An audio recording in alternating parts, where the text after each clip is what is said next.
Hello and welcome to the Films Under Constant Critique 100th episode awards show. We've taken a look at films, some good, some bad, and some downright awful, and today we're here to honor and dishonor the best and worst films we've watched. I'm Bongo Bykov and we're joined by our host, Maverick Drenzaria.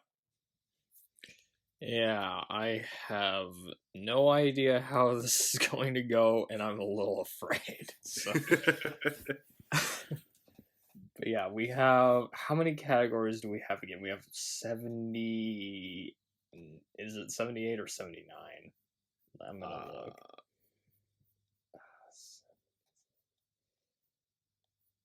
79.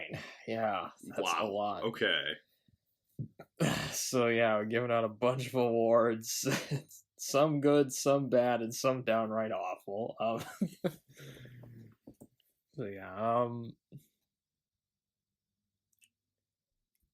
I guess should we just start or I don't know, yeah, because I don't know what else to say.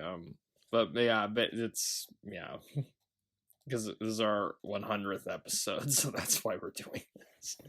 Pretty impressive that we've managed to get this far. Yeah, I don't know what we'll do for the 200th if we make it that far. We'll do, what'd you say we had, 79? We'll do 158 awards. Oh, God, okay. Hey, yeah. So, do you want to read off our first category then? Yes. Some movies go out of their way to blow up and annihilate as much as possible, but which one destroyed the most? Here are the nominees for Most Destruction. Con Air, the movie that destroyed most of downtown Las Vegas in a terrible plane crash. Maximum Overdrive. Have you seen Christine? Imagine that with a bunch of trucks and an AC/DC soundtrack. The Dark Knight Rises. They destroyed an entire football field and multiple bridges and buildings to make this movie. The Force Awakens. The Death Star destroyed one planet at a time, but Starkiller Base destroyed multiple planets in one swift stroke, just for starters. Man of Steel. Superman tells some people it's safer indoors before pile-driving Zod through all the buildings he told the civilians to go into. Not to mention they destroyed Krypton. Twice. Deep Impact. The movie which somehow had more destruction than Armageddon. The Batman. The one where most of Gotham is destroyed. And True Lies. Large swaths of the city are destroyed, mostly by Arnold. Oh, also a nuke goes off.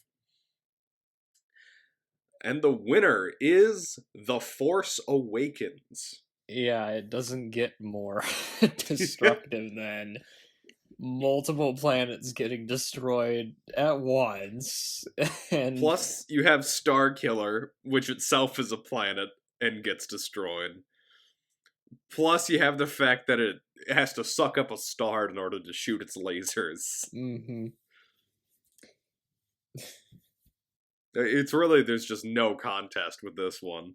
I am impressed you managed to get through the Man of Steel one without like, cracking up. Yeah. I had to steal myself.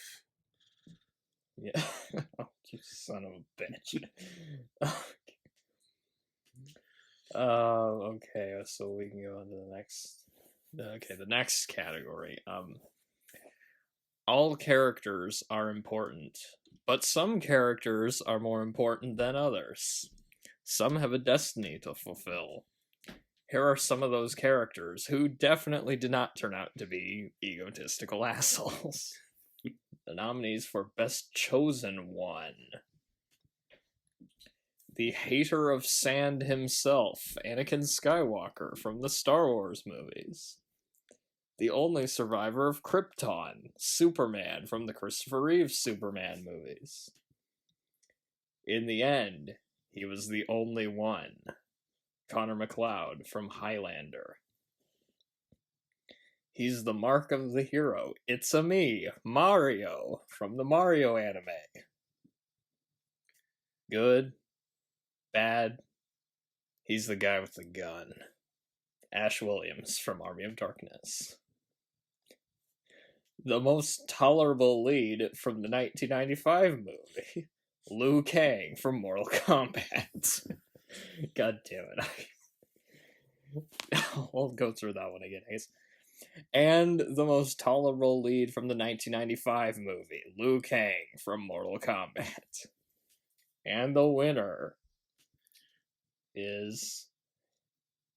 Congratulations, Anakin, you've reached the rank of Master.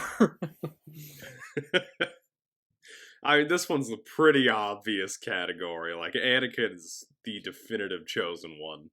Basically, yeah. Well, besides maybe Jesus, but you know. But we haven't done a podcast with Jesus yet, have we? I don't remember. I don't think we have. There was a character named Jesus in another movie, but anyway. But yeah, Anakin basically won. I mean, yeah, started off as just a slave. It's hard to fight against. Yeah. He started off as just a slave, then he became a dictator, and then he saved his son at the last second. From his boss. From his boss, yep. He's even got a whole prophecy about him. Prophecy misread, could have been. Yes. Oh, yeah. The next character. You can do the next one. With great power comes great responsibility. And sometimes it's more fun to not have responsibility. Here are the nominees for Best Antihero. Our favorite misanthropic eye patch wearing criminal, Snake Plissken from Escape from New York. The lonely burnt out bounty hunter that wants to know an android in the biblical sense, Deckard from Blade Runner. A pair of bankers, one's rude and one's crazy, the Gecko brothers from Dusk Till Dawn. The loneliest highway patrolman in the Australian outback, Max Rokitansky from Mad Max and The Road Warrior. The old space pirate Han Solo from the Star Wars movies. Gotham's most successful cat burglar, Catwoman from Batman Returns. And finally, a man that literally runs on pure adrenaline, Chev Chelios from Crank. And our winner is Snake Plissken from Escape from New York. Yeah, this was a hard one to decide, but we went with Snake because I think he just embodies the trope the best. Yeah. Of these, like, he just doesn't give a shit about anybody at all. Yeah, no, he's really just there for himself. Same with Escape from LA too. Yeah. He's basically Clint Eastwood with an eye patch. Yeah. And he's played by Kurt Russell. I mean, come on. When you said the old space pirate Han Solo from the Star Wars movies, I was so tempted to say, "How you doing, you old pirate? You so good to see you." Okay, so our next category. In order to be a good president, one must be willing to give everything to their country and to their citizens. Here are the nominees for Best President. Having to lead your country through a time where the world might end is no easy task. But President Beck, in Deep Impact, handles this crisis well. Not only does he seek ways to prevent the destruction of Earth, but implements several solutions to keep panic down long term. Also, he's Morgan Freeman. Yeah, from Deep Impact. God damn it. I forgot about this. A lot can be said about President Abe Lincoln. It's such a shame that he was assassinated at the hands of Frankenstein's monster. Abe Lincoln from Army of Frankensteins. Yeah, the second best portrayal of Abe Lincoln, behind, of course, Daniel Day-Lewis. Oh, I was gonna say whoever played him in Abe Lincoln Vampire Slayer. Oh wait, how can we forget Abe Lincoln from Bill and Ted? The one that told us to be excellent to each other and party on, dudes. On, dudes. Yeah.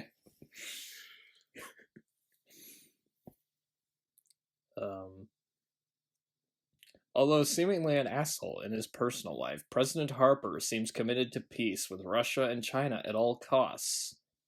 Too bad Snake ruined that. And that's, and he's played by Donald Pleasance as well. And that's from Escape from New York.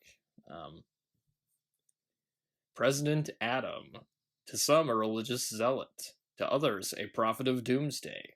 Regardless, he does seem like a widely popular figure. Although, to be fair, he probably kills anybody who disagrees with him. But anyway. He just sends him to LA. Yeah, he sends him to LA. Too bad Snake ruined that. That's from Escape from LA. He's played by Uncle Ben from the Spider-Man movies. Was President Koopa ever elected? Probably not. But his determination to save his people and unite them with our world could be spun as noble. Yeah. He's played by Dennis Hopper. Yeah, Koopa from the live-action Mario movie. Yes, everyone's favorite Mario movie. President. E.G. Marshall's president in Superman 2 will do whatever it takes to protect his citizens, even if it means kneeling before General Zod. And the winner is, of course, Morgan Freeman from Deep Impact. I mean, who else was it gonna be? Yeah, no, this one's a pretty obvious pick. Besides just being Morgan Freeman, he seems to be the least evil president on this. Okay, Abe Lincoln's cool, but compared to everyone else, he's the least evil president. Not on the this best. list. It's not the best depiction of Abe Lincoln, though. That's the thing. That's fair. Like, the only other one, I guess, E.G. Marshall's fine, but, like, can you imagine Morgan Freeman kneeling before Zod? I could never see him kneel before Zod. If anything, Zod would have to kneel before Morgan Freeman. He has the powers from Dune. He just commands Zod down with his voice. Yeah, something like that.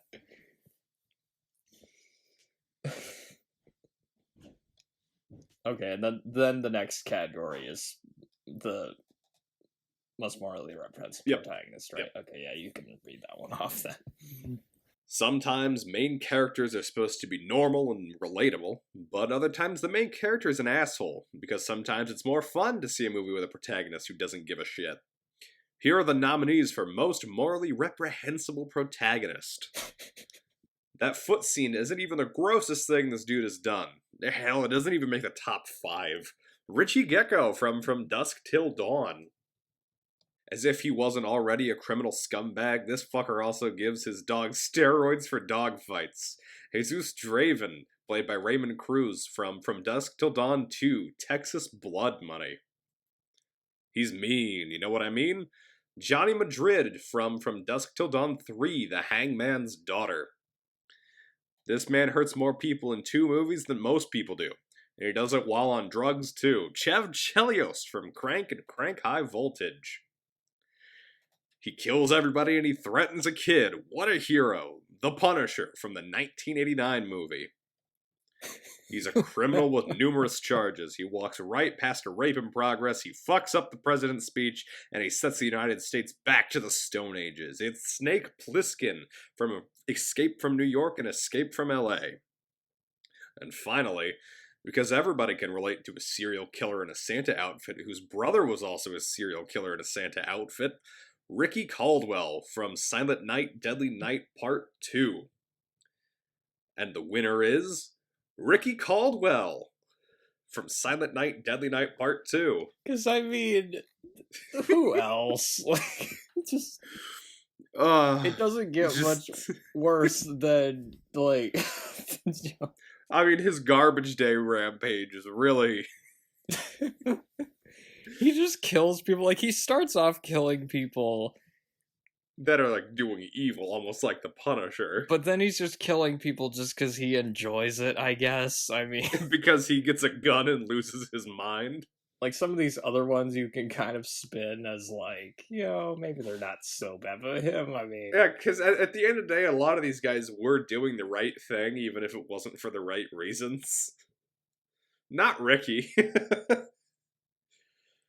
and speaking, now we're gonna do the people who did the wrong things for the wrong reasons, I guess. A great hero needs a great villain. Or sometimes you just need a great villain, and then your movie's set. So here are the nominees for Best Villain. The Galactic Overlord, who's more machine than man, and also your father. Darth Vader from the Star Wars movies. The android fugitive who loves philosophy and poking people's eyes out. Roy Batty from Blade Runner. The Boogeyman with Captain Kirk's mask. Michael Myers from Halloween. An exceptional thief that misquotes Plutarch. Hans Gruber from Die Hard. And the Agent of Chaos himself, the Joker from The Dark Knight. And the winner is obviously Darth Vader. I mean, that was another one. With Darth Vader, it doesn't get much better than Darth Vader as far as villains go. This means Anakin won both the Best Chosen One and the Best Villain categories. Yep. But I thought Darth Vader killed Anakin. Oh, that's right. I feel like without Darth Vader, this category would have been a lot harder to determine, but just... I mean, it's Darth Vader. You can't really... You can't really have a better villain than him. He's also, I think, the only one of these that gets some kind of redemption, too. Yeah. Like, Roy kind of does, but, like, it's more of, like, a... I guess both him and Vader save the main character at the end of the movie. So, yeah, there is that. But yeah, I remember mentioning this. I was thinking we should just give like Vader like his own category so that somebody else has a chance. Because, maybe best Star Wars villain or something like that. Yeah. I mean, there's plenty of them there. Yeah. And then on the opposite end of that spectrum, the next category. If a great villain can elevate a movie, a bad villain can stall your movie on the first floor. And these were some particularly ridiculous villains. Here are the nominees for Worst Villain. The inverted vampire that runs on solar power, it's Nuclear Man from Superman 4, The Quest for Peace. The Plants in the Wind joining forces because they're bored, The Happening from The Happening. A complete betrayal of a comic book character, Two-Face from Batman Forever. If he's the First Order's finest, that says a lot about the people running things, Hux from the Star Wars sequel trilogy. Why is there a witch in a Supergirl movie? Selena from Supergirl.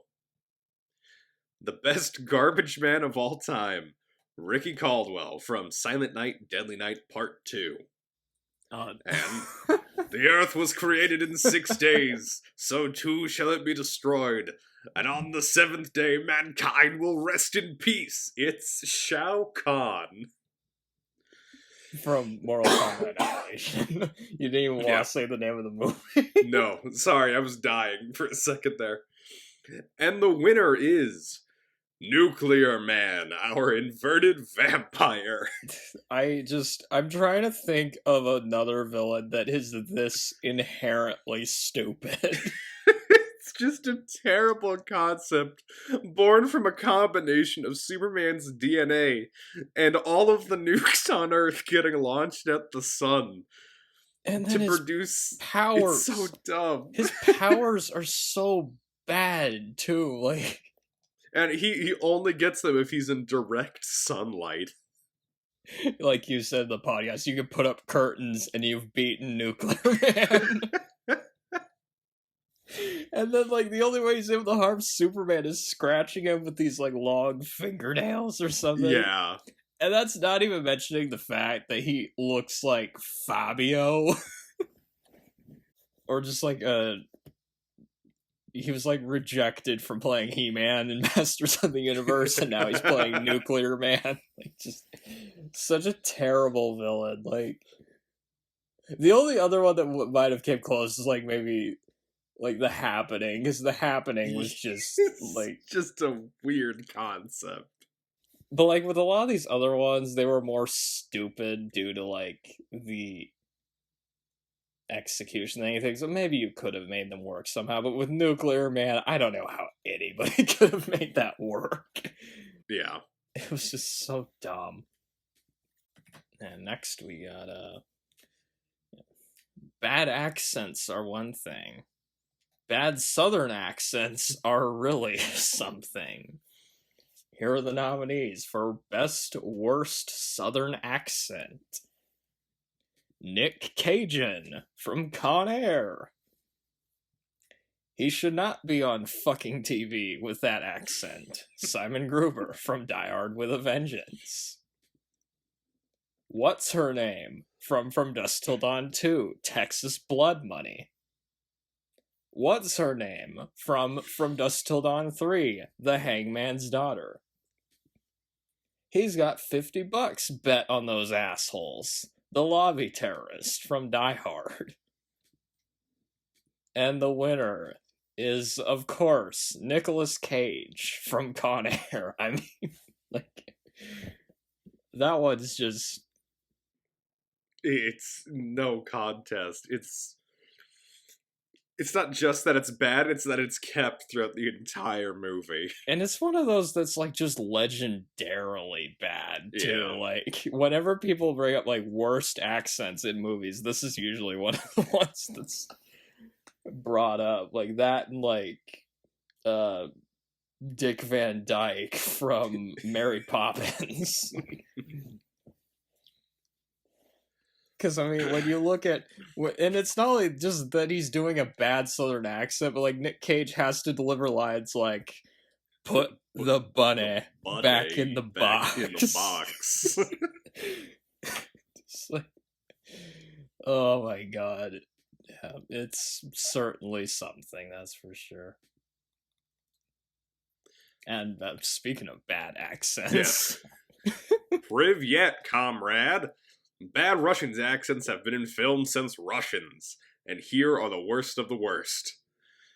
Why do these guys feel more like mob bosses than government officials? Superman has a better Russian accent than them. The Russians from Superman 4, The Quest for Peace. The Russians in Rambo 3 make sure to pronounce every single letter badly, regardless of the word. The only reason you know they're Russian is because they say they are. The Russians from the Punisher Warzone. Peter Stormare's Russian cosmonaut might sound a bit goofy, but that's because he is. Peter Stormare's Russian cosmonaut from Armageddon. They got the Nazi accents kinda right in the other movies. Why is it so hard to do a Soviet one? The Russians from Kingdom of the Crystal Skull. And the winner is... Rambo 3. Yep, mostly because of Colonel Zayson. Yes, it just abysmal. Not only is the accent ridiculous, but also it's like the most stereotypical like Russian villain possible. Yeah. Like he even got like a picture of Lenin on the wall, and he's like playing chess and drinking vodka. It's so absurd. Speaking of which, where are those missiles? Punisher Warzone was, like, really close, though. Yeah, no, it was between those two, because I wouldn't have guessed that they were Russian if they didn't say they were. They even called them, like, Transylvania. So, yeah. But, like, Rambo 3 is, like... parody Legendarily levels bad. of just bad. You don't know exactly what you've filmed until it's sitting in an editing bay and you have to sift through hours of footage to find the best parts. It's a painful experience, but someone has to do it or else the movie doesn't make sense. So here are the nominees for Saved in the Editing. Its first few cuts were unmitigated disasters, but they managed to make it work and it became the most successful movie of all time. Star Wars. You might have heard of it. I've never heard of it before. Well, you're going to hear about it a lot during this, so get used to it. Originally an unwatchable 3.5-hour rough cut, it ended up being 90 minutes and featured Stallone's second most famous character, First Blood. Again, you might have heard of it. When George Lucas and Steven Spielberg watched the first cut, they thought, this is way too fast, and toned it down a bit. So, to anyone who thinks this movie is too intense, it could have been faster and more intense. Indiana Jones and the Temple of Doom. The loss of a lead actor threw this movie's post-production into turmoil, but they managed to pull through, and the result was another movie you might have heard of, The Dark Knight. Its theatrical release was a critical and box office disaster, but thanks to some director's cuts, it became a beloved sci-fi classic, Blade Runner. 90 minutes of tension, and it didn't even cost $1 million to make. John Carpenter's Halloween. And the winner. And this one was a bit surprising, actually. We chose Blade Runner for this one. Yes. And I think a big factor for that was the fact that the director's cuts ended up fixing so much of the movie compared to its theatrical release. You could kind of see it literally was like its reputation literally was saved by editing. So yeah, you know, because it was a huge bomb. Like people didn't really think much of it, but then they did a director's cut, and all of a sudden, it's one of the most famous sci-fi movies of all time. You know, like it's influenced tons of other movies. Like it's, you know, countless movies. Like literally anytime you see like a dystopian future, like half of the time they're just ripping off Blade Runner. It really is the film that sort of set the precedent for like anything cyberpunk or futuristic like that. Yeah, exactly.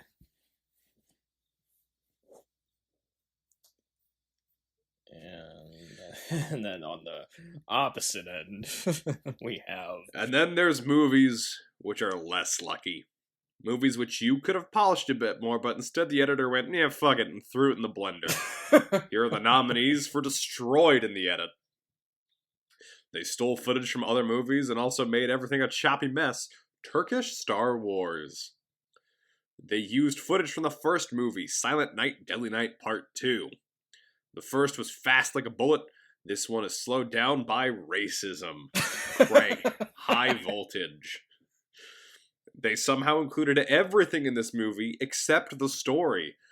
The 1989 Punisher movie. Apparently, when your plot is really stupid, what you should do during editing is cut out scenes that include important plot points. Superman 4, The Quest for Peace. This could have been a fun bad movie if it were 30 or 40 minutes shorter.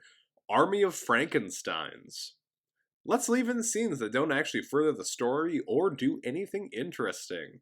Masters of the Universe. And the winner is Superman 4, The Quest for Peace. Yeah, because, I mean, that movie's just... What a nightmare that of a movie movie. Does not flow at all. Like, there's... No. Scenes just do not continue from each other. There's just... Oh my god. The structure of that thing is so bad. Like, And there's like so many scenes that could have been cut and should have been because they had nothing to do with the plot, and instead they decided to cut They cut things the that would have important ones. clarified some of the Yeah. plot points. It just doesn't make any sense. Like, it's like somebody like just took some scissors to the reel randomly and just went, there you go. We cut like 30 minutes. So now it's short. Oh my god, it's so bad.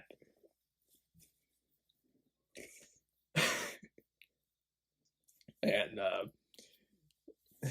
speaking of bad editing, it's a different type of editing though. Film is a visual medium, but a lot of people forget how important good sound is. And these movies made us yearn for the silent era to come back. Here are the nominees for worst sound mixing and sound editing. Every time a sound effect happens, the music has to pause for a second so you can hear it. Turkish Star Wars. Can you talk louder? The action scenes can't hear you. Man of Steel. What is up with the dubbing in this? Halloween. Prodigal Son. A mess of sound effects. The Mario anime. Purely for the fact that they didn't even bother editing the sounds. Alien Origin. And I'm not rewatching this one to remind myself why it's here. Hercules and Xena, the animated movie. And the winner is Turkish Star Wars. Hey, we're giving foreign movies a chance during this. Yeah. And I'll be real, there was some stiff competition in this one. But Turkish Stars, that might actually be the worst sound editing for any movie I've ever seen, besides like maybe Birdemic. Yeah, it's a very strong contender. Like, it's so bad. Like, and it's, I remember you said, like, when you were watching the movie, you had to pause it because you were getting a headache. I was. It's just too much that's happening. It's like so, like, So, like we mentioned in the last category, it's a choppy mess. But the fact the music pauses every time there's a sound effect is so distracting and disorienting. so you're when hearing like the Indiana Jones theme, and then like the sound goes out, so you can hear like a punch sound effect, and then it resumes. It's so bad. Like, oh my god. Whoever made that thing just did not know what they were doing at all. And it shows. But at the same time, though, that movie, like, it's an experience unlike any other. Yeah. And speaking of experiences unlike any other, Some plot choices are so strange, you have to wonder, was someone drunk while writing this? Here are the nominees for strangest plot choices. A superhero movie needs a villain, and our spinner apparently landed on which? Supergirl.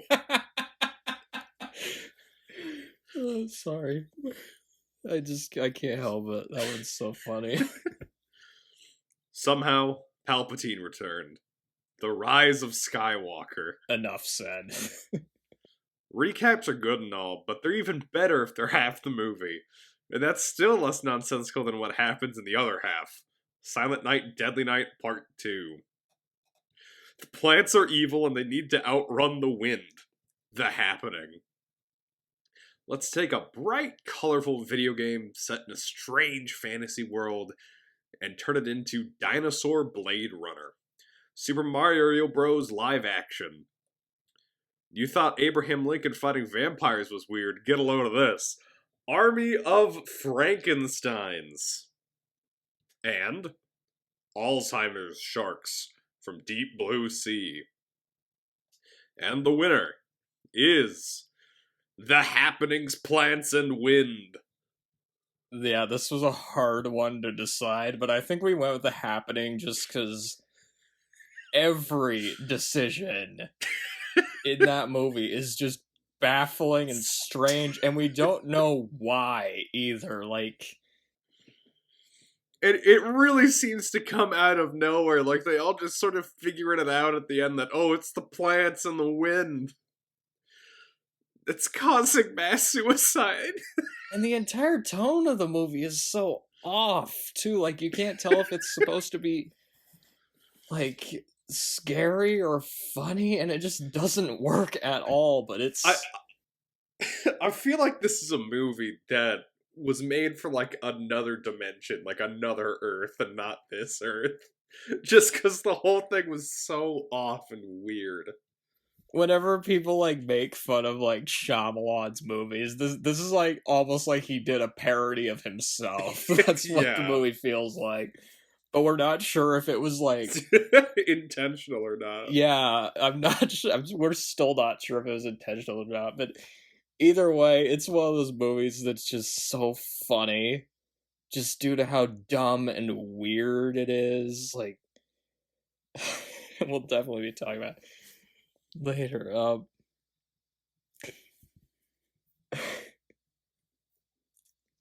Like, it did not make good use of its $50 million budget, that's for sure.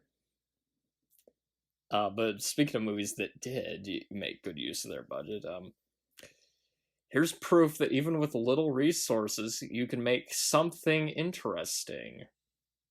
Here are the nominees for Best Use of a Low Budget.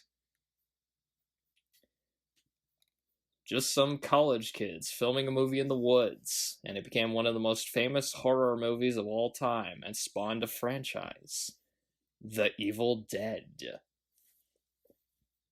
Some of those same college kids had a little bit more money and decided to make this one a comedy.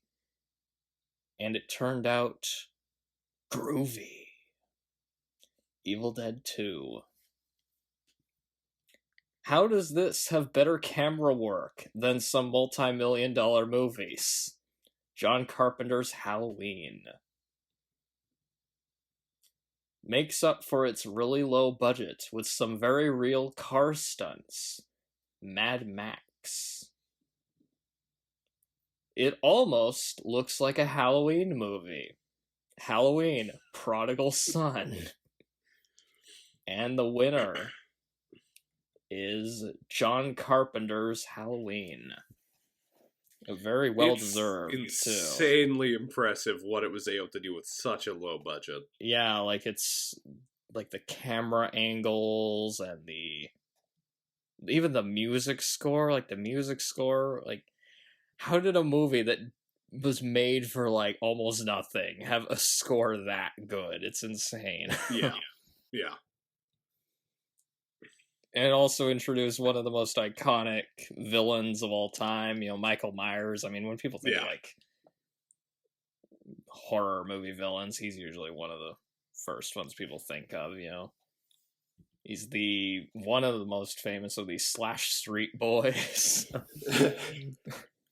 And they managed to get Donald Pleasance to be in this movie too, which is impressive. That's really impressive.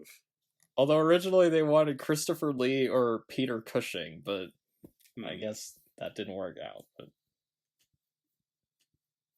But I guess that's what happens when you have John Carpenter behind the helm. Yeah. And these next ones, unfortunately, did not have John Carpenter behind that. Well, one of them did, actually. I just realized one of them did. All the money in the world, and the result was a piece of shit that made you question existence. Here are the nominees for Worst Use of a High Budget. Most of this movie's budget went to buying Peter O'Toole some squirt. Supergirl. The effects budget for this was higher than the first, yet looks worse than a Power Rangers movie. Mortal Kombat Annihilation. This cost $70 million and looks like a sci-fi porn parody. Alien Resurrection. If it weren't for Shyamalan being attached as a director, you'd think this was a direct-to-DVD movie. The Happening. They spent most of the money actually bringing Palpatine back to life. The Rise of Skywalker. Like I said on the podcast, this is a Sunday morning cartoon filmed with live actors. Batman and Robin. And finally, Escape from LA. Need I say more? And the winner is Mortal Kombat Annihilation. Yeah, no, they absolutely just squandered. Like, that one was Their so budget. bad, like, so poorly made that it was just insulting as a viewer. Like, Yeah. they spent millions, and it literally looks like a TV movie. It's so bad. Like, none of the effects look finished. The costumes look cheap. It has maybe the worst blue screen I've ever seen in a theatrical film. It's awful. Like, just... And, like, the first movie wasn't, like, a powerhouse, but, like, it looked decent. I mean, it looks dated now, but, like, for the 90s, it probably looked okay. But this looks bad even for that time. Yeah. It's just awful. Just inexcusably so, too. Just so much money, and they have nothing to show for it. Oh, speaking of which... So these next two categories are going to be a little bit different. Instead of having a whole host of nominees, I've made essentially 2 top 5 lists. First, we have least successful movie. Now, we determined this based off of comparing the film's budget. You determined this. Yeah. I determined this comparing the budget to its box office. Number 5 for least successful movie is Turkish Star Wars, which made back about 50% of its budget. This was in Turkish lira, which was insanely difficult to try and get over, just considering the time that the movie was made. But 50% of the budget is not very good, especially when you had to go and steal other movies to make it. They should have just released Star Wars then. Maybe they'd have made their money back. Just a hunch. Number 4 was Supergirl, which made back 40.86% of its budget. It made less money than Superman 4, which is impressive. Yeah, it made less money than Turkish Star Wars. In fact, actually, if I remember right, the reason that Canon ended up getting the rights to Superman is because Supergirl bombed so hard that they had to sell off the rights. So, one thing leads to another, apparently. Yeah. Number 3, Punisher Warzone, which only made 28.86% of its budget. I'm surprised how low that one was, actually, because, I mean, wow. Considering it was probably the most enjoyable Punisher movie out of the 3. Although, to be fair to that one, the reason that one bombed, part of it was, like, it got pushed back a bunch, but then again, the marketing for it wasn't very good either, so yeah. Number 2, Soldier, which made 24.33% of its budget. That one doesn't surprise me at all. I mean, No, it deserves to be down there. That one bombed hard, and it honestly, I'm not surprised either, because it's so... Who's gonna tell you to go see Soldier in the theater? Like, and the ones who do go to see Soldier in the theater, are they gonna go watch it again? Probably not. No. And finally, our number 1 least successful movie we have watched for the podcast, The Caveman's Valentine, which made only 5.1% of its budget back. Yeah, and I'd like to point out it only made like $600,000. Yeah, which is just that one didn't awful. surprise me in the least. It was like one of the worst performing movies of all time. Which is surprising because it has Samuel L. Jackson in it. Yeah. But I guess just the title, I mean, that's such a weird title for a movie. I mean, and the movie itself is weird. How do you market that? Absolutely bizarre. How do you even market a movie like that? Yeah, it's just... And now on the opposite end of the spectrum, our most successful movie. This was calculated the same way, comparing its budget to its box office. And this one didn't have any surprises for me. Like, I kind of No. had a feeling this was what was gonna... Number 5 is Star Wars Episode 5, The Empire Strikes Back, which made 18 times its budget. Not really a huge surprise there. Yeah, I mean, really, it shouldn't be any surprise that any, like, of the Star Wars movies end up here, like... Yeah. Number 4. Which that does make, actually, that does make Empire Strikes Back one of the most successful independent movies of all time. That is true. Because it was funded by George Lucas himself. Number 4, The Raiders of the Lost Ark, which made 19.49 times its budget. Again, that did not surprise me at all. Like, you know, so far these are well deserved too. You know? Yeah. Taking a massive step up is the original Star Wars, which made 70.53 times its budget. Yeah. Which that's a lot.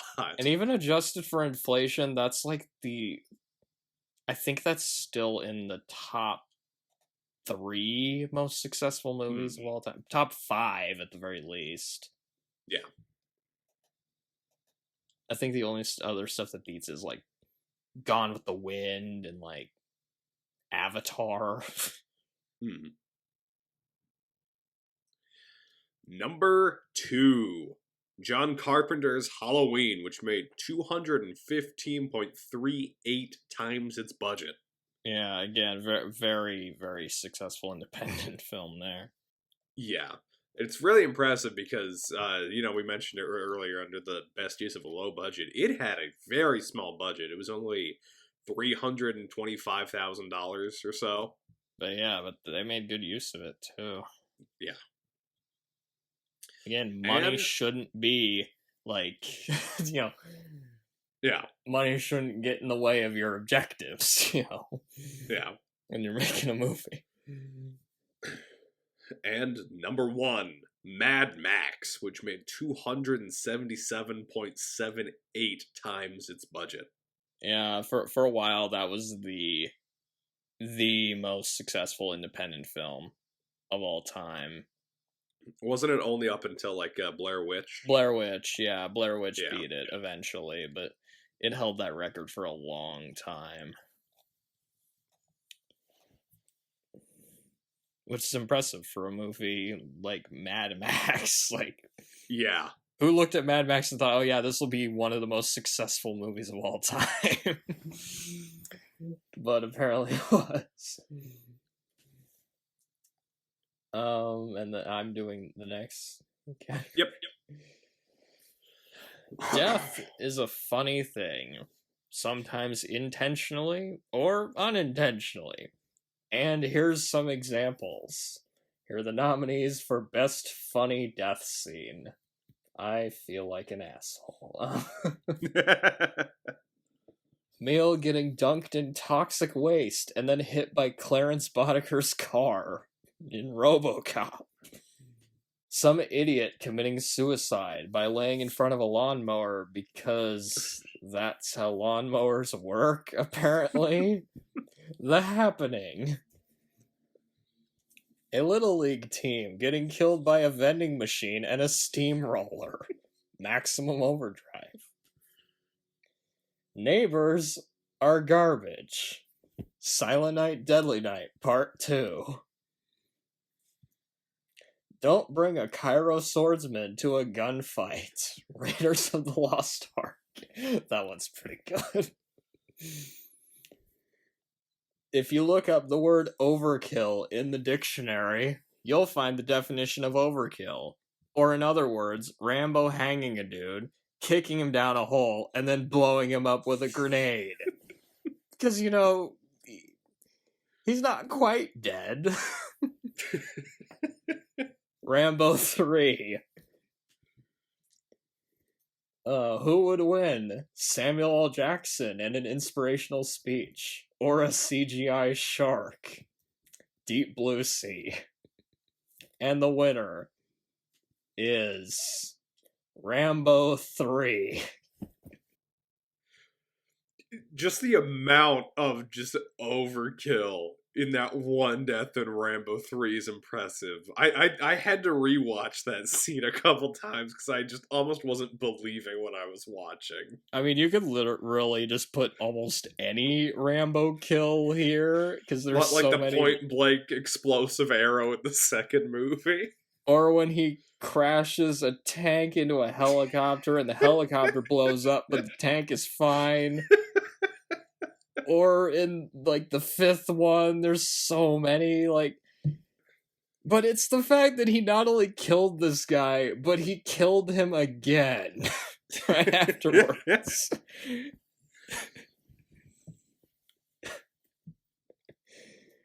Like, I don't think anybody on here kills better than Rambo does. Yeah. So, yeah.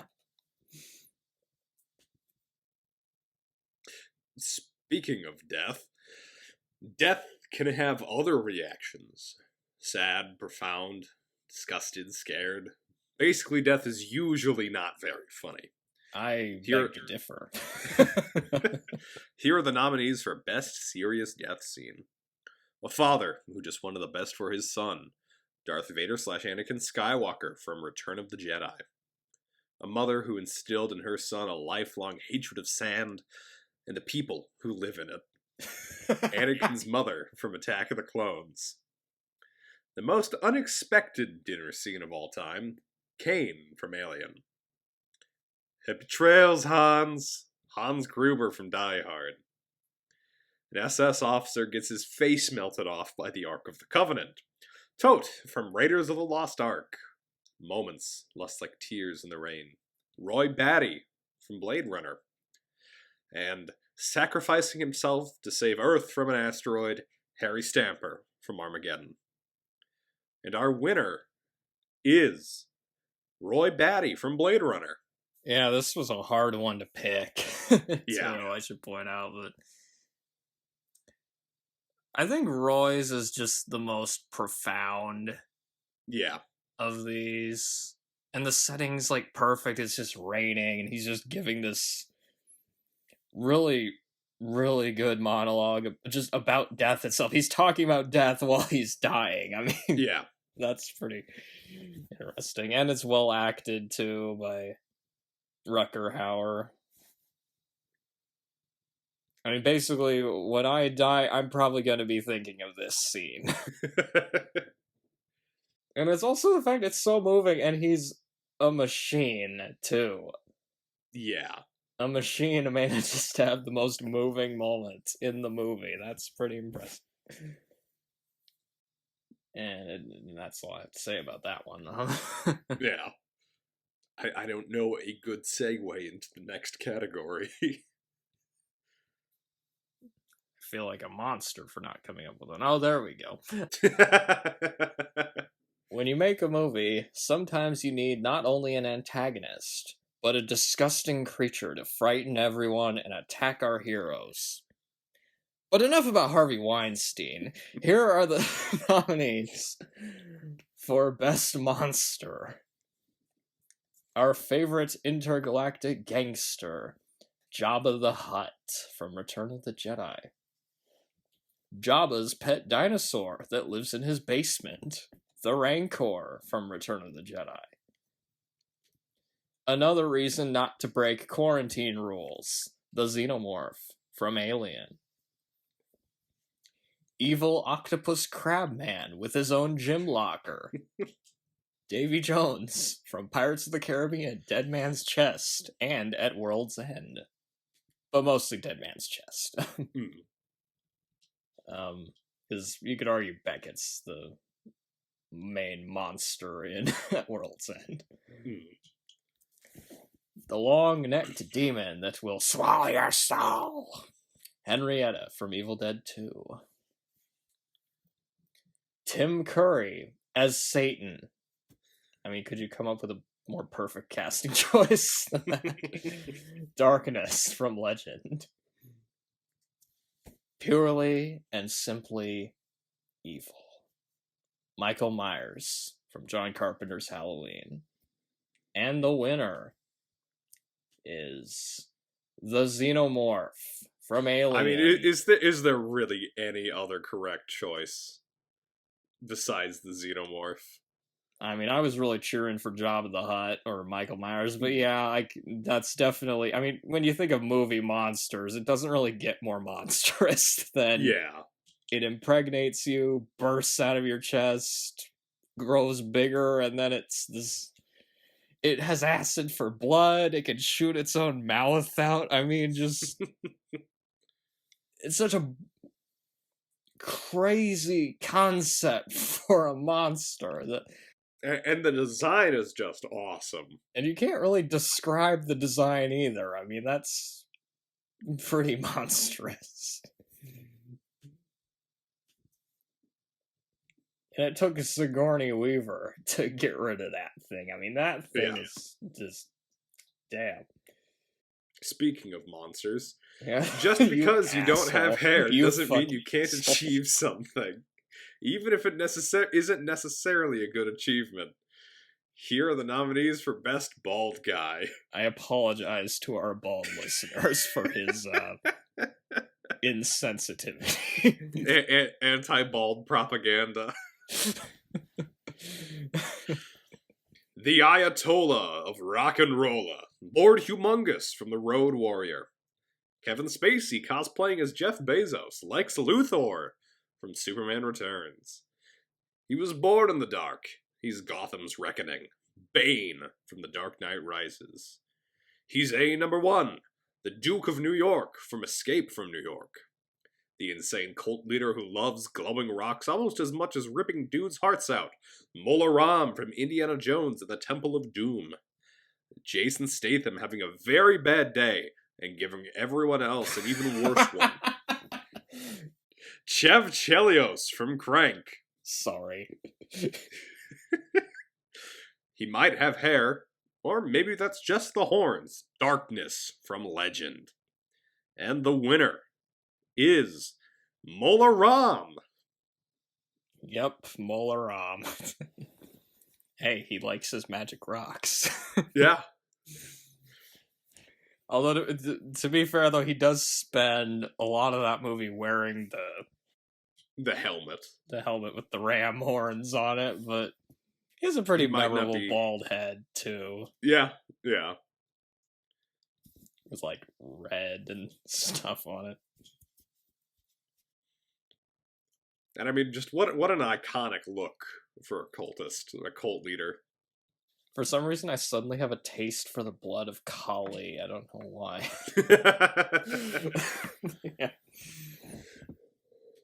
Yeah. His line deliveries are pretty great. Drop them, Dr. Jones! They will be found! You won't! I don't know. I don't know how to segue into this next one. Although, to be fair, that fits the category. Yeah, true. You ever watch a movie and all of a sudden there's a song or dance number for no reason? That's not a Bollywood movie. Surprisingly, that's happened more than once on this podcast. Here are the nominees for most out-of-nowhere song or dance number. There are a lot of these. I'm actually a little surprised looking back at the list that we had this many. The reason we made this category, a song that managed to fit in the phrase boom shakalaka. We're the Titans from Hercules and Xena, the animated movie. Most of it is a dreary dystopian film with an ominous synthesizer score. Then all of a sudden we get something out of vaudeville. The out-of-place drag show from Escape from New York. So out of place, I should point out, I forgot it was even in the movie when I rewatched it for the podcast. When they made Wizard of Oz, one of the songs was written so that almost 60 years later it could be used in an R-rated action movie. Somewhere Over the Rainbow, Playing Over a Gunfight from... Why did I say that? Playing Over a Gunfight from Face Off. I don't know about you, but when I think of bad cuisine, dismemberment, slavery, and voodoo, I think of Cole Porter songs. The Mandarin version of Anything Goes, complete with a Busby Berkeley dance number from the opening of Indiana Jones and the Temple of Doom. Everybody expects a dinosaur strip club to appear in a Mario movie. And not only that, they expect Walk the Dinosaur to be playing. The Super Mario Brothers, the live-action movie. Imagine you're watching Treasure Island, and when Billy Bones drops dead, there's an anti-alcohol song PSA sung by pirates. Imagine no more. It's in this movie, and so are a bunch of other songs about staying healthy. The weird anti-alcohol pro-exercise PSAs sung by a pirate band from Russian Treasure Island. The Bowser Love Ballad that was unfortunately snubbed at the Oscars. Oh. And the Bowser Love Ballad that was unfortunately snubbed at the Oscars. Peaches from the Super Mario Brothers movie. And the winner, in a very competitive category, is Russian Treasure Island. I think it's not just the fact that those PSAs are in there, but the fact that there's more than one of them. And that they're so unnecessary, too. And have nothing to do... They literally have nothing to do... At least with some of these other ones, they involve characters that appear in the movie itself. But with this one, like, there's just some random... And it's live action, too! Yeah, everything else is animated. Except these PSAs, which are these live-action stage performers singing about the dangers of alcohol and smoking and why you should exercise. It's just so weird. It's like almost as out of place as like the Cerveza Cristal ads from... from Chilean Star Wars. From Chilean Star Wars, exactly. I kind of want a Cerveza Cristal now. Cerveza Cristal. Cerveza Cristal. Some people who won't be getting a Cerveza Cristal in the next category. Some heroes are unsung, for a good reason. Now for the heroes nobody wants to emulate. Here are the nominees for Lamest Hero. He has twice the strength of a normal man, and instead of stopping bad guys, he convinces them to attack someplace else. He's Hercules from Hercules and Xena, the animated movie. I added a note to that. So I've watched a lot of Hercules movies. This might be the lamest depiction of Hercules I have ever seen. I mean, for Christ's sake. Hercules in New York is a better Hercules movie than Hercules and Xena, the animated movie. Like, Arnold Schwarzenegger dubbed is better than this. But yeah, you can continue, sorry. He's in love with the girl at the grocery store, and he loses an eye because of some weird scientists. Not to mention he's annoying as hell, he's Alan from Army of Darkness. I mean, Army of Frankensteins. I'm gonna redo that last part. He's Alan from Army of Frankensteins. Which dumb teenager is the most lame? The pizza delivery kid, his not girlfriend, or one of their friends? Who knows? Any of the main characters from Alien vs. Predator Requiem. He started off as the most interesting sequel trilogy character before being reduced to a complete joke by the end of the series. He's Finn from the Star Wars sequel trilogy, although specifically The Last Jedi and Rise of Skywalker. The man who definitely wanted to play a high school science teacher, he's Marky Mark from The Happening. Fuck it. Fucking trees, man. The plants. Fuck it. Sorry. Keep going. The most boring news reporter of all time, she's Téa Leoni from Deep Impact. He's not Johnny Cage, and he has literal plot armor. He's Cole Young from Mortal Kombat 2021. And our only main character that wasted 1,000,000 years playing space lacrosse before finally seeking his destiny because other people told him to, I guess. He's Dave the Photon from Quantum Quest, a Cassini Space Odyssey. And our winner is Cole Young from Mortal Kombat 2021. I'm still not sure if we chose the right one for that one. I am 100% confident we chose the correct one. I mainly just went with that one because you didn't want to budge on that one. And I will never budge on this one. They have so many characters in Mortal Kombat that they could introduce into the movies. And they instead made up their own, whose only notable ability is that he can't be hurt. It's so dumb, and it goes against the whole point of Mortal Kombat. It's just... And he's not funny. He's not like Johnny Cage, where he has a few quips. There's nothing interesting about him. He's just so lame. Isn't he like a self-insert character or something? Basically, from what I heard, he was meant to be a self-insert. Okay. Oh, so is he like a literal Mary Sue then, or something? I think so. Literal. Yeah, you really were just harping on the fact he gets literal plot armor. And It's dumb. It's so dumb. But I will say though, I mean it's not just the fact they don't have Johnny Cage, and Johnny Cage was already not that great of a character in the other Mortal Kombat movies. But at least Johnny Cage had a personality. And then they just replaced him with like a really bland, like, yeah, self-insert character. Yeah, I could see where you're coming from, but I don't know. I mean, some of these other ones were pretty bad. But I guess with some of these other ones, there was also a little bit more of a charm to them. Yeah. You could kind of just laugh at them, but with Cole Young, he was just boring. Like, no, I don't even remember him. Like, of all the characters that we have here, he's one of the most forgettable. The only people more forgettable than him in this category were like the characters from AVPR, which I barely remember them. But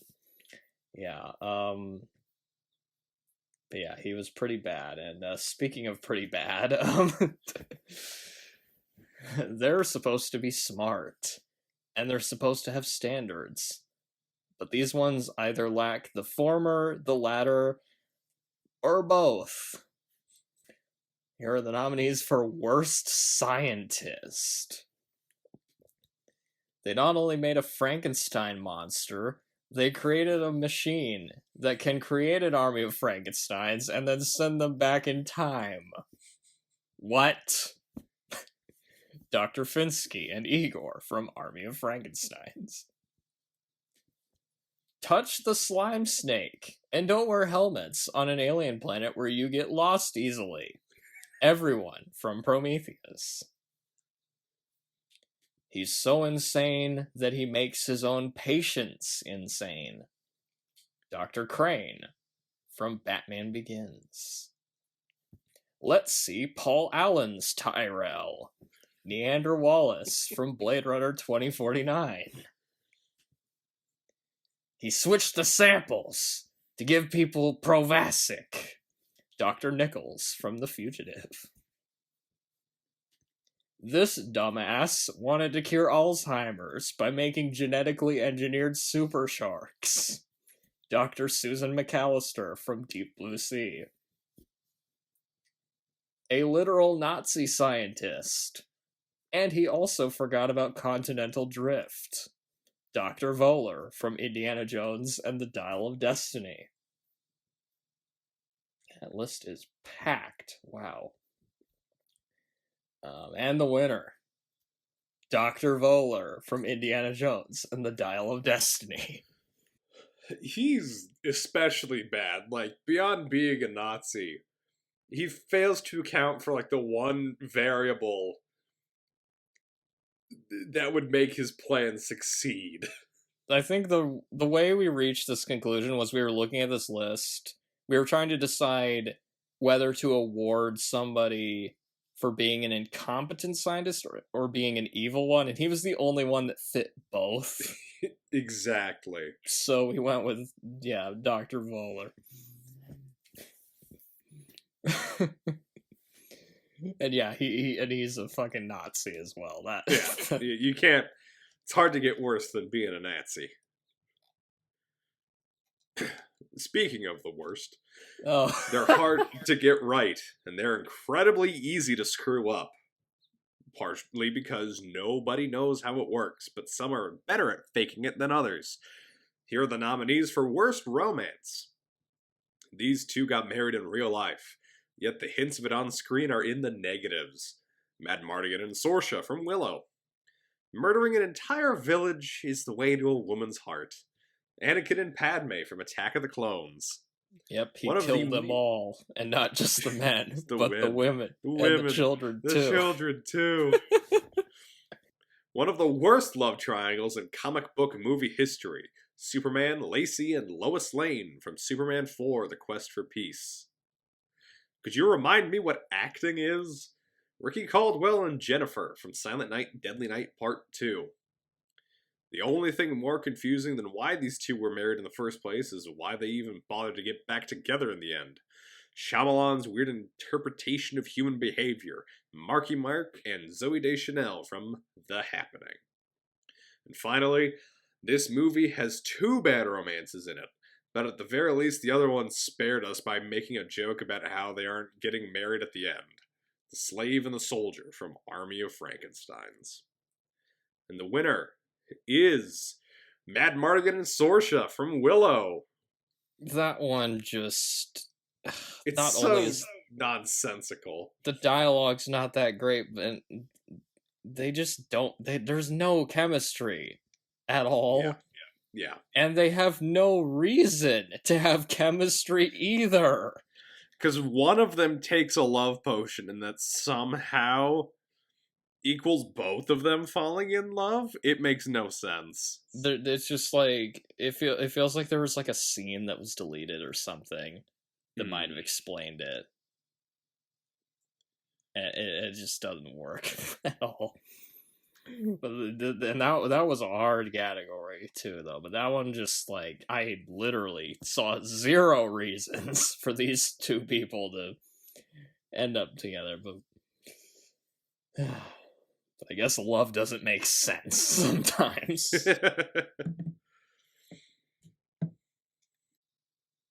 I'm trying to think of how to segue into the next one. You need a heart to be in love, and the people in this next category, well, in our most heartless category, here are the nominees for Best Heart Removal. Rambo cuts a dude's heart out after promising such in the scene before. Rambo: Last Blood. Not only does a guy get his heart ripped out for a cult sacrifice, it catches on fire after he's lowered into lava. Indiana Jones and the Temple of Doom. Evil octopus crabman needs his heart replaced in the chest.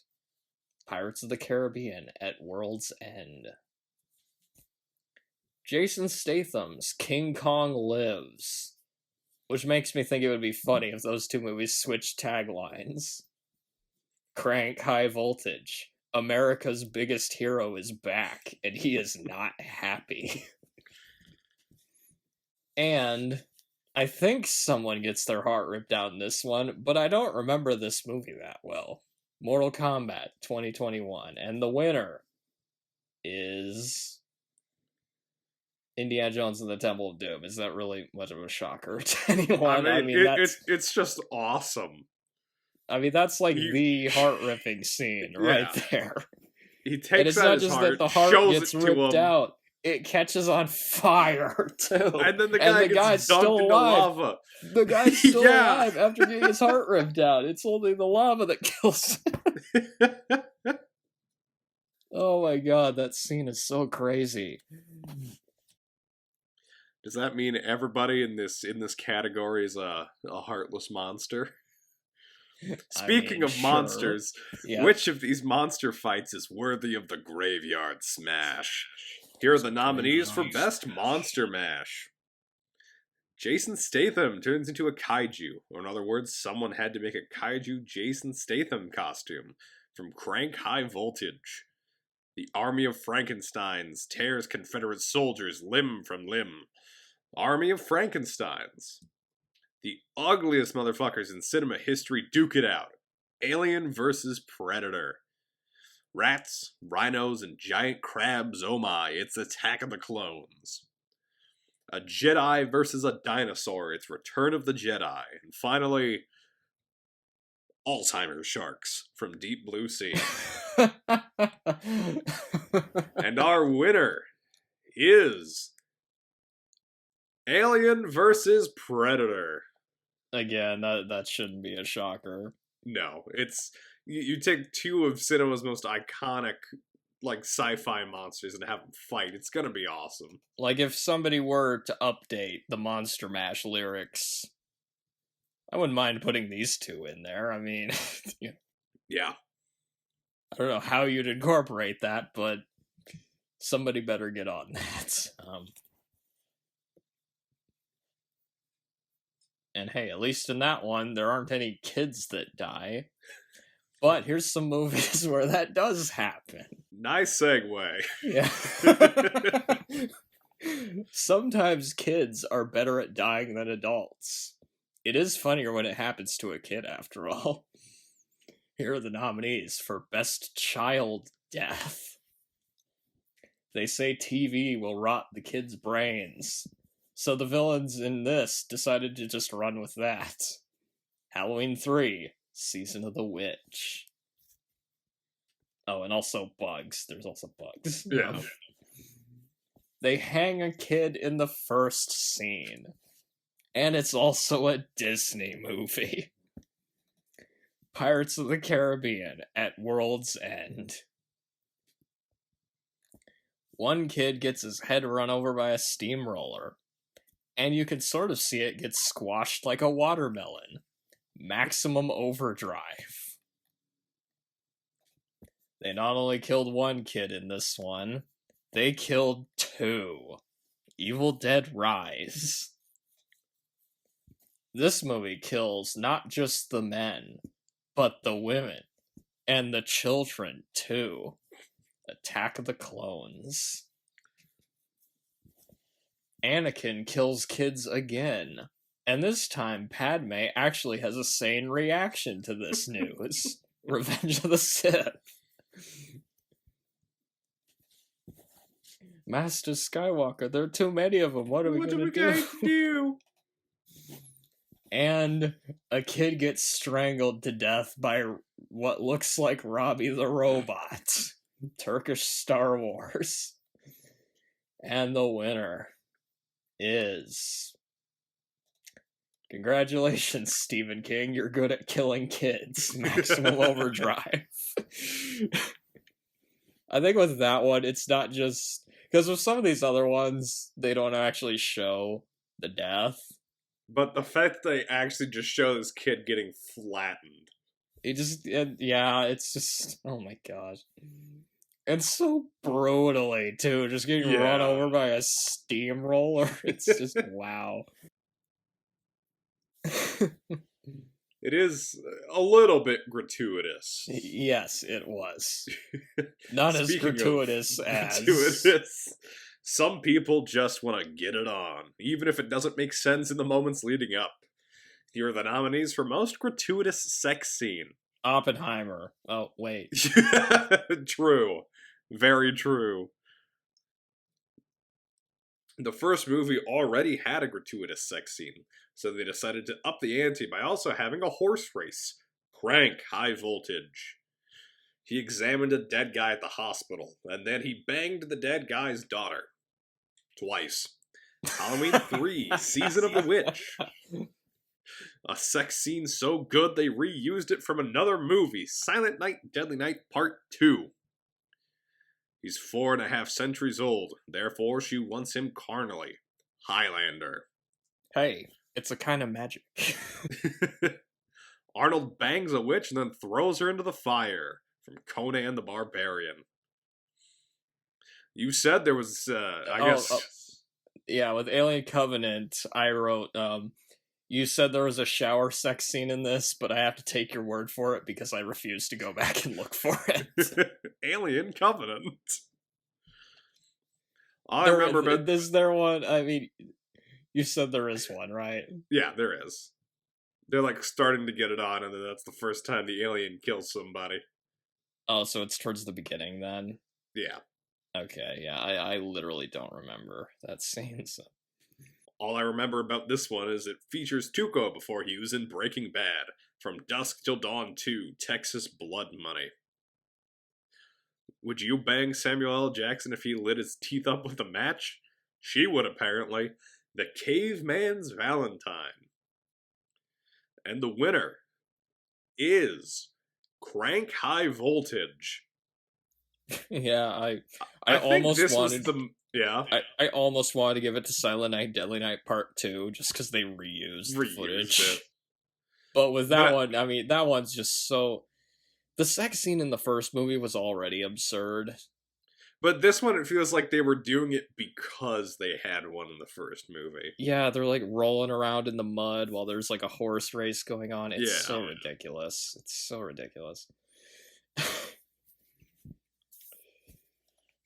Like, just everything about that movie, it's just like, let's like try and do what the first one did, but make it even, like, even worse. Yeah, basically.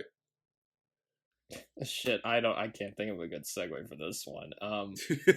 Just move on to the next one. No segue this time. Sometimes a character's appearance is as memorable as the character themselves, or even more so. After all, it is the first thing you see of them. Here are the nominees for Best Costume. Do I even need an introduction for this one?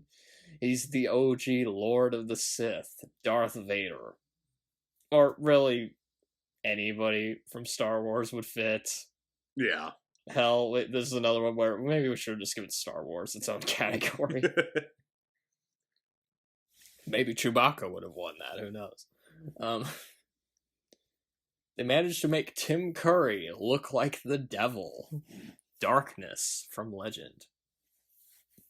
He's not wearing hockey pads. Batman from The Dark Knight. Just a tall dude in a suit and clever camera angles and lighting, and apparently you can give people nightmares. The Xenomorph from Alien. Sometimes all you need for a creepy villain is a mechanic suit and a spray-painted Captain Kirk mask. Michael Myers from John Carpenter's Halloween. Just from the hat, you know who he is. Indiana Jones. I almost added and, but anyway. Just so used to adding it to the end of Indiana Jones. I fucking love that guy. RoboCop from RoboCop. And is an evil costume as lonely as a good costume. Skeletor from Masters of the Universe. And the winner, and this one surprised me actually, Darkness from Legend. Just the amount of work that went into that costume is so impressive. Yeah, he literally does look like Satan. I mean, Like, it's just a complete transformation. because you only had to make like the horns and like you had to make the face. You had the hooves. Like it's just Yeah. there was a lot of detail put into that costume for sure. And it helps he's played by Tim Curry as well. I Yeah. mean, and, on the opposite end, There are some costumes that tell you a lot about the characters. And then there are some costumes that tell you a lot about the budget. Here are the costumes that are memorable for the wrong reasons. Here are the nominees for Worst Costume. They asked, how cheap can you get? And this movie answered, red blankets will be used as bear costumes. Turkish Star Wars. The skull mask that came from a Halloween store. Shao Kahn from Mortal Kombat Annihilation. They look like knockoffs of the Orville. Turks in Space. We asked for Two-Face, and instead got David S. Pumpkins if half of him was purple. Batman Forever. any questions? The wardrobe department went out of their way to make sure none of the characters looked like they do in the games. Super Mario Bros. Live action. And Frankenstein's monster has escaped the lab. Jigsaw from Punisher Warzone. And the winner is Turkish Star Wars. Yeah, this really only had like one correct answer. Yeah. Because, I mean, and yeah, we get it. The movie was cheap, but, like, they didn't even try. And I mean, like, Halloween was cheap. And they got a good costume out of that. Yeah. You just threw a bunch of red blankets on people, Turkish Star Wars. It's so lazy. I have blankets down here. We could use those. And they would probably look about like that. And they also, and the undead army in that movie looks just, they got like mummies, you know. Yeah. Just, and speaking of undead armies, to quote Judd from Pet Sematary, sometimes dead is better. Or in other words, you and what undead army? Here are the nominees for Best Undead Army.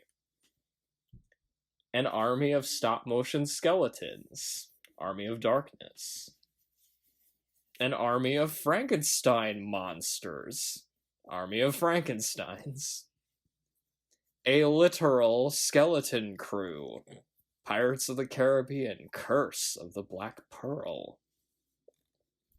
Mutant fishmen that are also the souls of the damned. Pirates of the Caribbean, Dead Man's Chest. And fucking vampires from Dusk Till Dawn. And the winner is Army of Darkness. I mean, it's just a good undead army. You got all of these skeletons running around, led by Evil Ash, who's like rotting away. Yeah, you're good, Ash, and I'm bad, Ash. Bad Ash. And the stop motion is fun. It was one of the last, like, theatrical films to use stop motion, so that's kind of cool to see. And it's also a nice tribute to, like, Jason and the Argonauts, you know, the skeleton army in that movie. Plus, the skeletons sort of had a personality to them, like whenever they talked to one another. Yeah, they were which funny. Which is just a nice addition. And also, they are an actual army, whereas with some of these other ones, you could debate whether they're an army or not. So, you know. Like, Curse of the Black Pearl, like, they're a pirate crew. I don't know if they necessarily count as an army. You know, it's just, Johnny Depp has to try to stop them. And speaking of which, musicians are performers too. So there's a bit of overlap between them and actors, especially when a musician decides to try acting. Sometimes the results are disastrous, other times they can be entertaining or surprisingly good. Here are the nominees for Best Musician Turned Actor. Country singer who played a phony doctor that lost his license. Dwight Yoakam in Crank and Crank High Voltage. Started as the drummer in a blues band, and now he's warning the president about an asteroid the size of Texas. Billy Bob Thornton in Armageddon. He's a rapper, and now he's the meanest motherfucker in the valley who fights sharks head on. LL Cool J in Deep Blue Sea.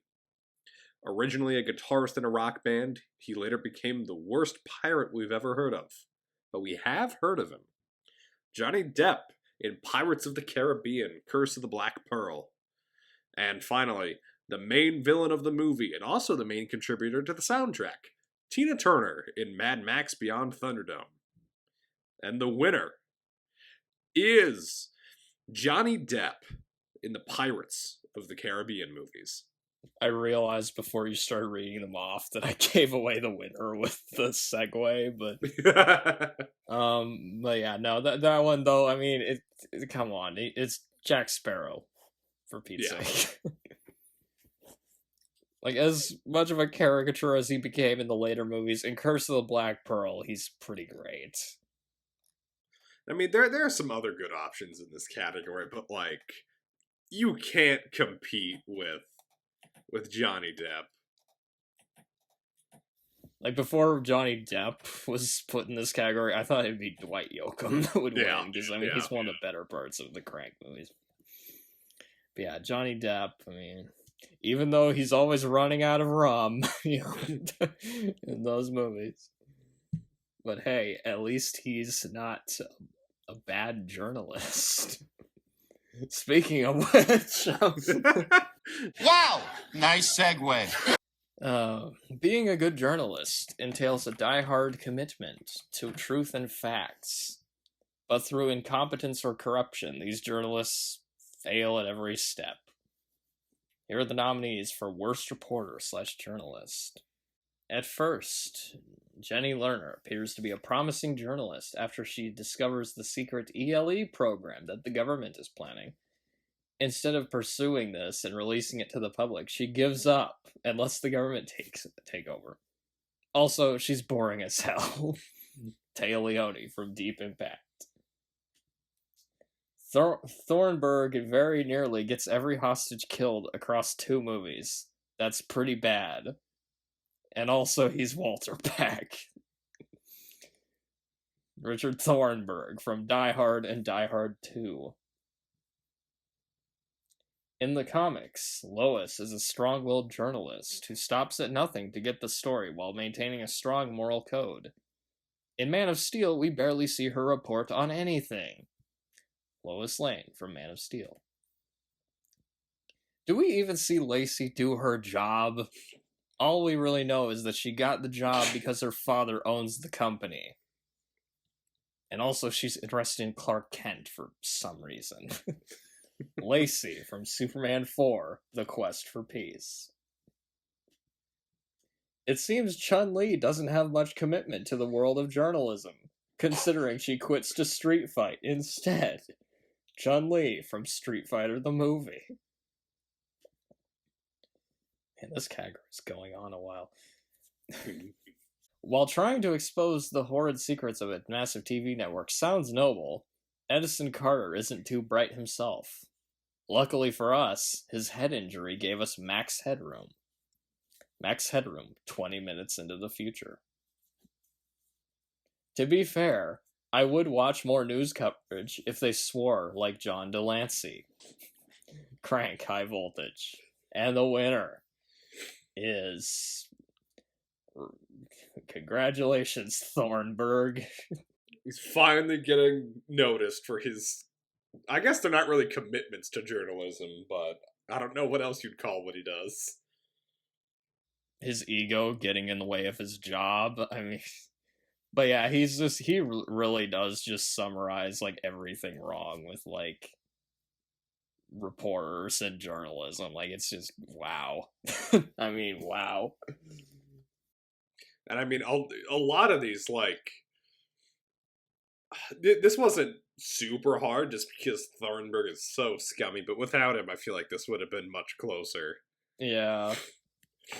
But hey, at least he wasn't part of the law enforcement. To protect and serve, the LAPD's motto. These cops protect no one and serve themselves. Here are the nominees. The cops in all the Die Hard movies are pretty bad, but the ones in Die Hard 2 are especially terrible. These glorified mall security... This glorified mall security team all but hands over control of the planes to the terrorists. The cops from Die Hard 2. One simple trick by Bane trapped the entirety of Gotham City's police force in the sewers for months. They never found a way out. The Gotham police from The Dark Knight Rises. I mean, I think they eventually found a way out. Yeah, but people had to free them. They never found out how to escape themselves. Literally, the only cops that don't get trapped under there were Joseph Gordon-Levitt and Commissioner Gordon, who just happened to be in the hospital at the time. Yeah. To be fair, the cops have never been the best in the Punisher movies, but they're especially bad here. One small gang of the Punisher are almost able to completely annihilate the city. The cops from Punisher Warzone. Ricky murdering a psychiatrist and escaping his holding cell, despite being a well-known serial killer, reflects more on police incompetence than it does his intelligence. Also, they almost kill a kid at one point and murder several Santas. It's the police from Silent Night, Deadly Night Part 2. While guarding a museum isn't the most glamorous job for a cop, they could have done a better job of stopping Lex and Lenny from stealing Superman's hair. Additionally, the cops at the beginning get stopped by Lenny Luthor, of all people. All of the cops from Superman 4, The Quest for Peace. Their harassment of a Vietnam vet is bad enough. The fact that said vet annihilates Main Street reflects even worse on them. It's the cops from First Blood. I couldn't see him, he came out of nowhere. Quote from Haddonfield PD officer right after pinning a teenager in a residential zone to the side of an exploding ambulance. The cops from Halloween 2. And the winner is Silent Night, Deadly Night Part 2. Yeah, this was a hard one, but Yeah. I mean, wow. It's so remarkable that they managed to lose Ricky despite having him locked in like an interrogation room. And at the same time, traumatizing a bunch of children by killing several Santas. I mean, wow. Yeah, they can't keep him in one place. But hey, at least they're not the military.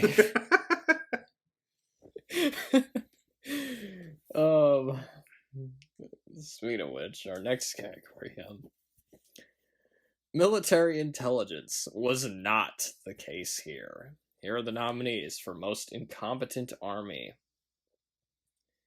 Although the First Order starts off as a somewhat imitating resurrection of the Empire, it's pretty quickly revealed that these guys are far more incompetent than their predecessors.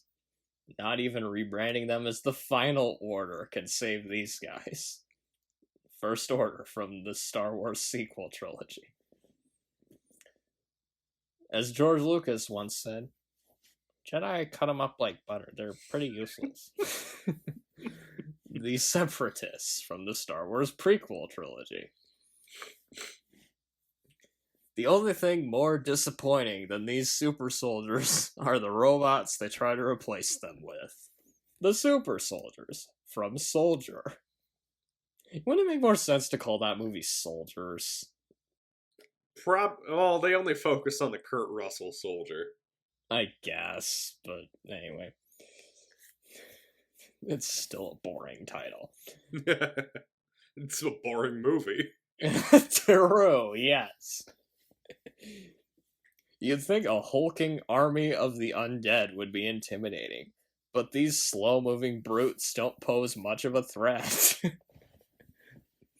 The Army of Frankensteins. From Army of Frankensteins. These guys lost to the Army of Frankensteins. Nuff said.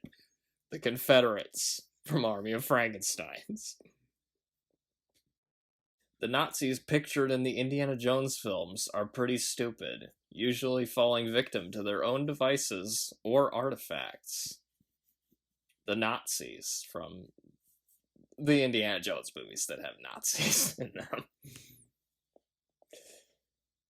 To be fair, we're still not sure as to what Fear's plans even were. Regardless, they lost to Dave the Photon, and that's pretty sad. Fear and his army from Quantum Quest, a Cassini Space Odyssey. And the winner, or loser, we should say, the Confederates from Army of Frankensteins. I mean... They were pretty terrible. Yeah. Like, they just got, like, annihilated by the Frankensteins. Yeah, yep. And they're the fucking Confederates. Yeah. I mean, they're known for being losers, too. So. But apparently an army of Frankensteins is like... It is enough to end the Confederacy. And assassinate President Abe Lincoln. Jesus Christ. But at least they're not around during the holidays. Wow, nice segue. These segues are getting worse all the time. Merry Christmas. Not really, but these movies will have you thinking it's the season. Here are the nominees for Best Christmas Movie.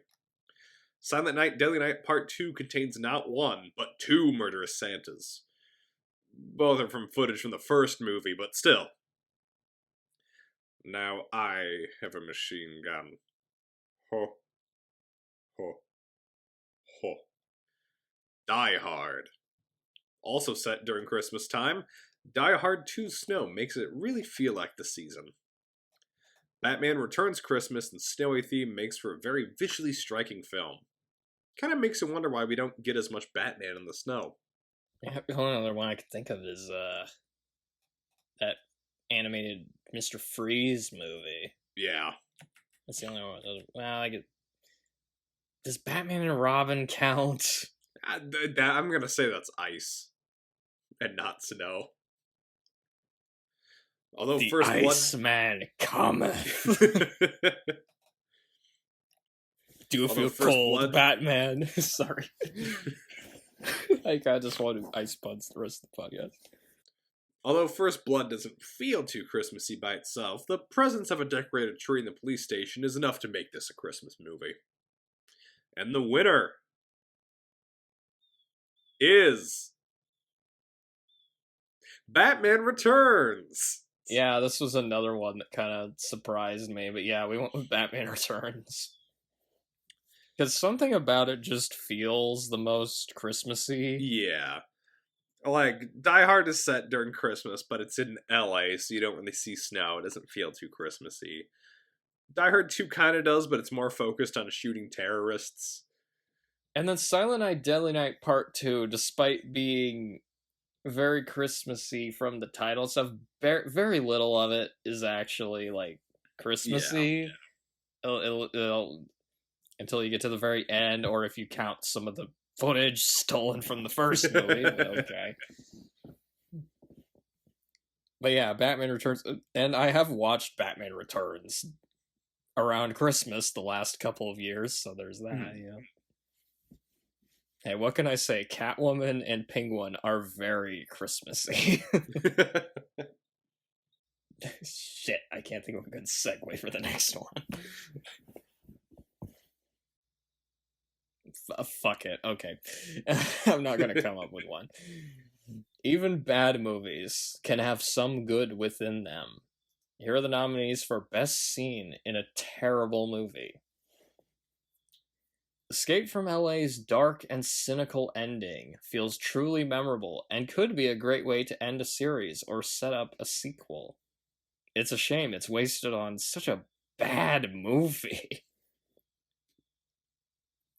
99% of Crank High Voltage is childish and a rehash of the first film. But then there's an out-of-nowhere kaiju fight between Chev Chelios and some random goon. And it's pretty fun to watch. Plus, they had to make kaiju Jason Statham. I know. Costumes. And it's a great costume, too. Oh, man. Mad Max Beyond Thunderdome's Thunderdome battle is awesome, with Max and Blaster leaping through the air, swinging hammers and chainsaws at each other. It's too bad we get only the one scene. The scene between Chun-Li and Bison in Street Fighter is a great defining scene for both characters. And it gave us the iconic line, "But for me, it was Tuesday." An otherwise nonsensical film about witches is suddenly interrupted when Supergirl is sent to the hell-like Phantom Zone. Plus, it got Peter O'Toole some squirt. The Phantom Zone from Supergirl. Although most of the happening is silly and poorly acted, the opening is actually pretty unsettling and gets you wondering, what is happening? A truck fueling montage with AC/DC? Hell yeah. Hell's Bells from Maximum Overdrive. And finally, Eternia is without a doubt the highlight of the Masters of the Universe film, with interesting sets, creative costume design, and Skeletor stealing the show. And the winner is the ending from Escape from LA. It really is amazing just how good that ending is for how bad of a movie Escape from LA was. Yeah, it's like, it literally does make you wonder, like, what happened next. Yeah. And we never got it, unfortunately, but it's like, and it's so dark, too. You don't get an ending like that where the hero just shuts down, like, everything, and, like, humanity's gotta restart, basically. Probably because most characters aren't, like, that cynical. Yeah. It just perfectly fits that character, and it just makes you wonder, like, why didn't they, like, they could have done so much more. Yeah. That idea, instead of whatever that fucking surfing scene was. Or death basketball. Yeah, like, was the person who made that, like, even a human or something? Which, speaking of which... Some acting performances are just strange, leaving you wondering if the character you're seeing is even human. Here are the nominees for Person Who Acts Least Like a Person. Mark Wahlberg's performance in The Happening is so strange and outlandish that it leaves the audience wondering if he was planning on murdering that old woman in her sleep. Garbage Day! Ricky Caldwell from Silent Night, Deadly Night Part 2. Alan and Igor seem to take their completely ridiculous situation rather well, which is being stuck in the Civil War with an army of Frankensteins. Alan and Igor from Army of Frankensteins. Starting off as a ginger Hitler wannabe, Hux's character is completely destroyed in the following films, turning him into a weird comical relief character. I'm the spy. Don't remind me, please. Hux from the Star Wars sequel trilogy. Alien Resurrection's cast is downright strange. Each mercenary has their own singular character trait. Even Ripley is reduced down to a one-dimensional character. Anybody from Alien Resurrection. Granted, Romulus Ledbetter isn't in the best state of mind, but his motivations and erratic behavior still manage to confuse. The Caveman from Caveman's Valentine. And the winner is Mark Wahlberg from The Happening. What? No! I think he was the reason why we came up with this category. Because he is so strange.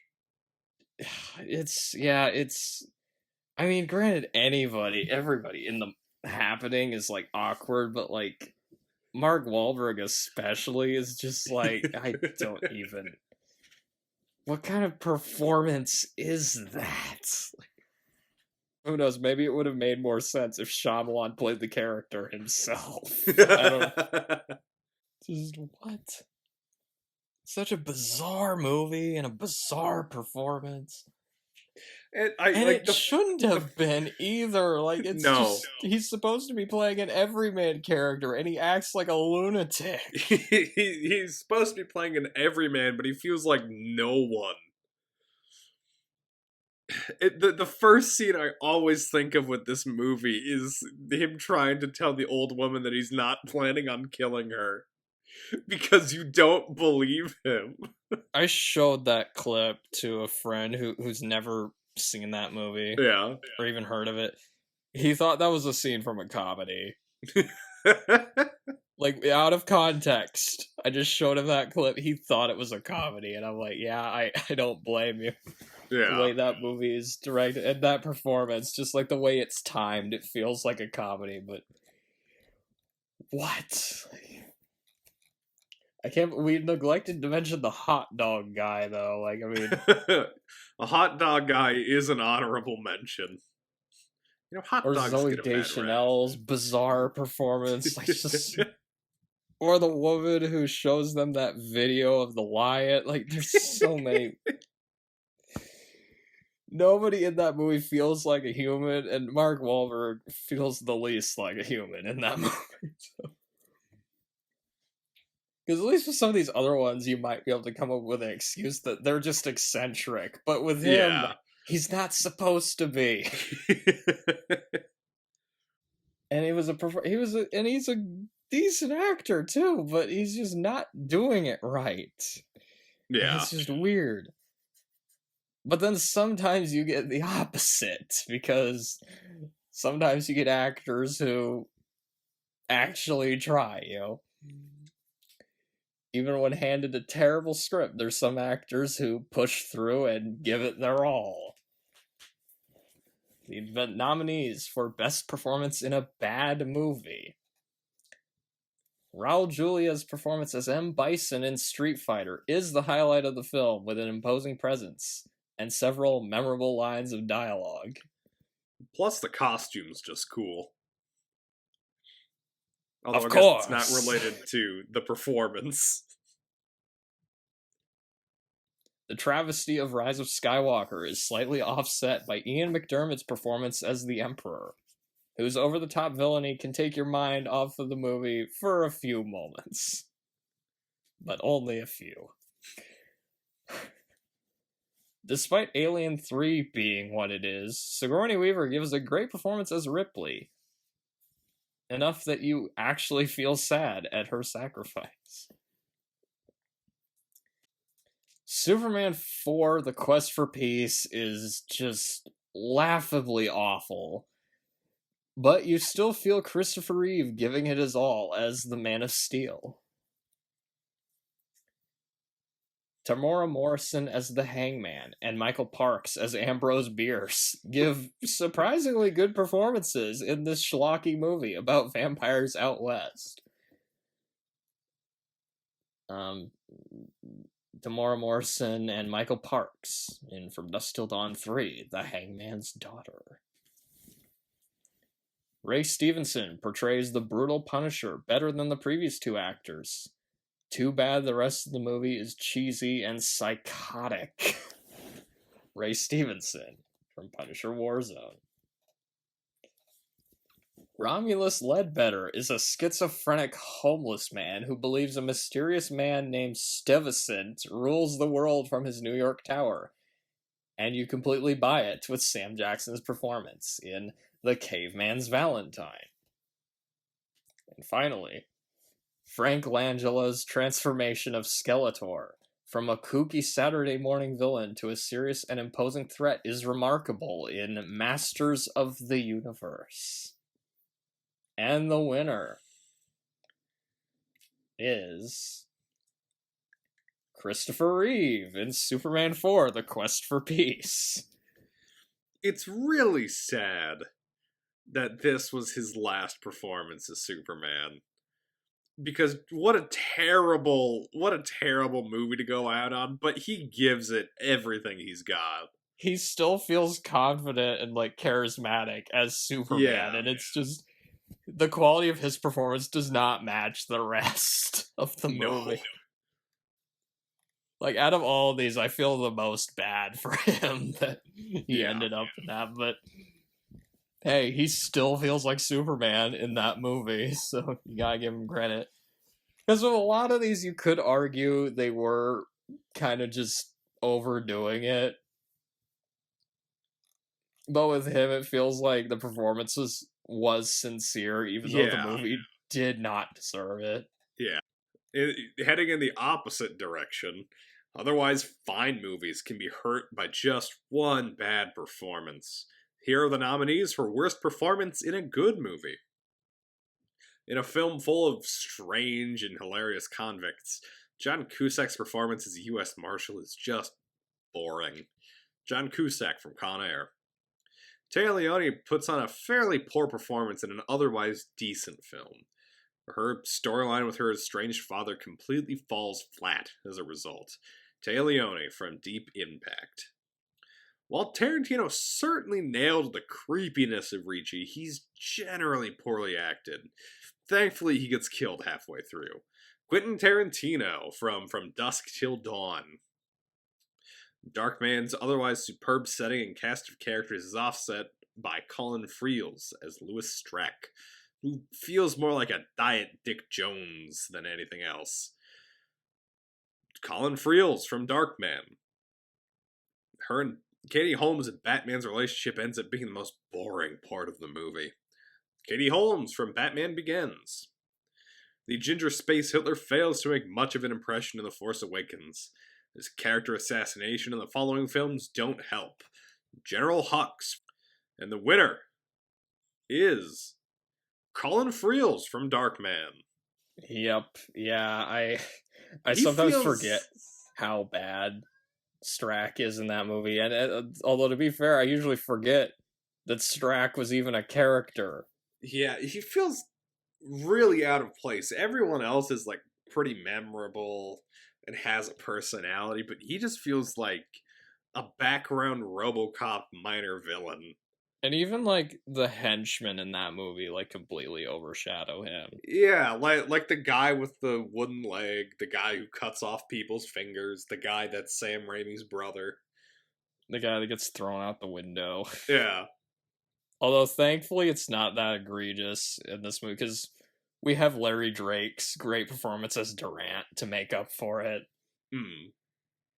So that movie wasn't a complete waste of talent. It was an enjoyable movie. Yeah. That didn't waste the cast members or the crew, unlike our next category. Good night, you stupid idiot. Good night, you miserable slob.